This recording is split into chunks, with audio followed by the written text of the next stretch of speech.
Black सी में America कर रहा है रूस की जासूसी। ये फैक्ट्स हमारे सामने हैं। नंबर 1, ग्लोबल हॉक ड्रोन से रूस की जासूसी का आरोप लगाया गया है।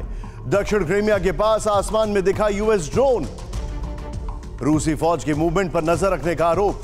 ड्रोन से डेटा जमा करके यूक्रेन को देने का आरोप। हम आपको अमेरिकी ड्रोन की वो सैटेलाइट इमेज दिखाते हैं जिसके सामने आने के बाद क्रीमिया पर हमले का खतरा ज्यादा दिखाई दे रहा है। और ऐसा इसलिए भी है क्योंकि 22 जनवरी के अलावा 15 जनवरी को भी 22 जनवरी के अलावा 15 जनवरी को भी इसी ब्लैक सी में अमेरिकी ड्रोन इंटरसेप्ट हुआ था। यह है वो ब्लैक सी जो आपको दिखाई दे रहा है और यह है सी ऑफ एज़ोव। यह है क्रीमिया 2014 पर जिसका एनेक्सेशन रशिया का है।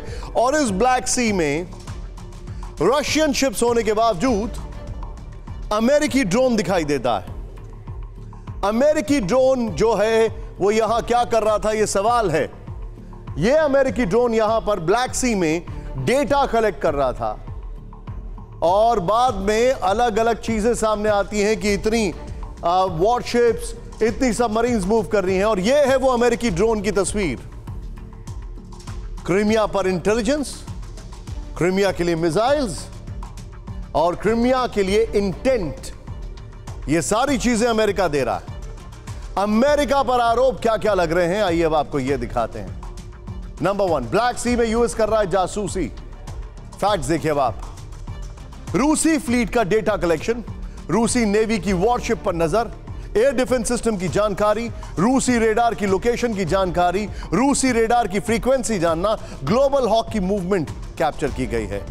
लाइव फ्लाइट ट्रैकिंग वेबसाइट से खुलासा किया गया है। यूरेशियन टाइम्स की रिपोर्ट है। लेकिन क्या अमेरिका क्रीमिया की तैयारी भांप रहा है या अमेरिका यूक्रेन को तैयार कर रहा है क्रीमिया पर अटैक के लिए? इस रिपोर्ट में देखें। रूसी सेना को भय क्यों है?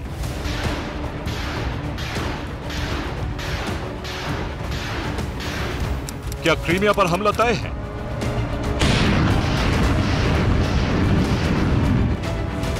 ये सवाल उस सैटेलाइट इमेज के सामने आने के बाद उठे हैं जिसमें साफ दिख रहा है कि अमेरिका का ग्लोबल हॉक ड्रोन ब्लैक सी के आसमान में नजर आया है।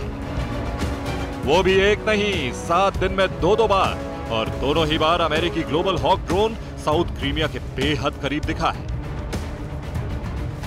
आरोप है कि अमेरिका का यह ड्रोन ब्लैक सी में रूसी फ्लीट पर नजर रख रहा है, उससे जुड़ी अहम जानकारी यूक्रेन को भेज रहा है। तो सवाल फिर से वही है कि यूक्रेन इन तमाम जानकारियों का आखिर करेगा क्या? क्या यूक्रेन अमेरिका से यह जानकारी इसलिए हासिल कर रहा है ताकि वो ब्लैक सी से होने वाले रूसी मिसाइल स्ट्राइक से खुद को बचा सके, या फिर यूक्रेन इन्हीं जानकारी की बदौलत रूस की ब्लैक सी फ्लीट पर बड़ा हमला करने की फिराक में है?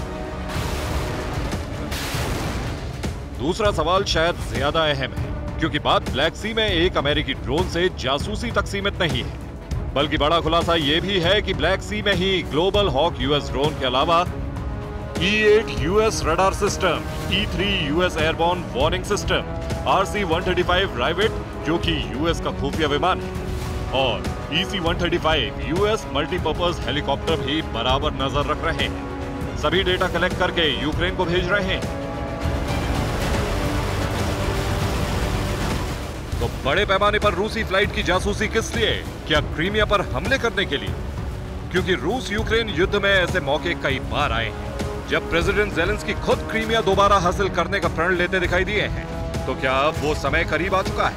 और अगर ऐसा है तो फिर ऐसे में रूस फिर क्या करेगा? क्या वो चुपचाप बर्बादी का तमाशा देखेगा या आगे एक्शन तबाही लाने वाला होगा? सवाल दुनिया की फिक्र बढ़ाने वाला है और क्रीमिया से खतरे की घंटी बजाने वाला है। क्रीमिया पर हमला तय है, यह बड़ी बात है। कीव को ATACMS सोचिए देने की यूएस कांग्रेस की अपील है। ATACMS long range tactical ballistic missile है, यूएस कांग्रेस अपील कर रहा है। क्रीमिया पर अटैक के लिए लॉन्ग रेंज मिसाइल देना होगा। मैकल ने M1 एब्राम टैंक देने की भी अपील की है। यूएस फॉरेन रिलेशन समिति के चेयरमैन हैं माइकल मैकल। सोचिए अब आप।